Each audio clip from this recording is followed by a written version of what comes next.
जिल्ह्यातील समुद्रकिनारी गस्त वाढवणे गरजेचे, महिला व बालविकास मंत्री कुमारी अदिती तटकरे।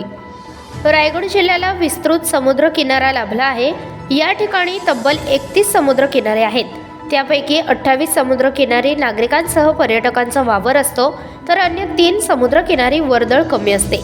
यासाठी वर्दळीच्या ठिकाणांसह निर्जन ठिकाणी गस्ती वाढवणे आवश्यक असल्याचे प्रतिपादन महिला व बालविकास मंत्री अदिती तटकरे यांनी सांगितले।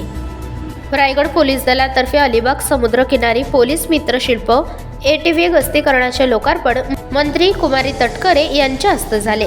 यावेळी त्या बोलत होत्या। या प्रसंगी जिल्हाधिकारी किशन जावळे, जिल्हा पोलीस अधीक्षक सोमनाथ घारगे, अप्पर पोलीस अधीक्षक अभिजित शिवथरे, माजी नगराध्यक्ष प्रशांत नाईक यांसह अन्य मान्यवर उपस्थित होते। यावेळी बोलताना कुमारी तटकरे म्हणाल्या, 1993 साली मुंबईमध्ये साखळी बॉम्बस्फोट झाले होते। त्यासाठी वापरण्यात आलेले RDX हे रायगड जिल्ह्यातील श्रीवर्धन तालुक्यातील शेखाडी समुद्र किनारी उतरवण्यात आले होते।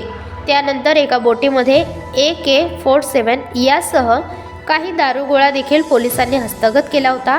त्याचप्रमाणे समुद्रामध्ये सुरू असणाऱ्या डिझेल तस्करीला आळा घालण्यासाठी आणि सुरक्षिततेच्या दृष्टीने जिल्ह्यातील समुद्र किनारे गस्त वाढवणे गरजेचे असल्याचेही मंत्री कुमारी तटकरे यांनी सांगितले। अलिबाग समुद्र किनारी एक ATV गस्ती कार देण्यात आली आहे। जिल्हा नियोजन समितीच्या नाविन्यपूर्ण योजनेतून अन्य समुद्र किनारी ATV गस्तीकार देण्याचे नियोजन करावे, अशा सूचना त्यांनी जिल्हाधिकारी किशन जावळे यांना यावेळी दिल्या।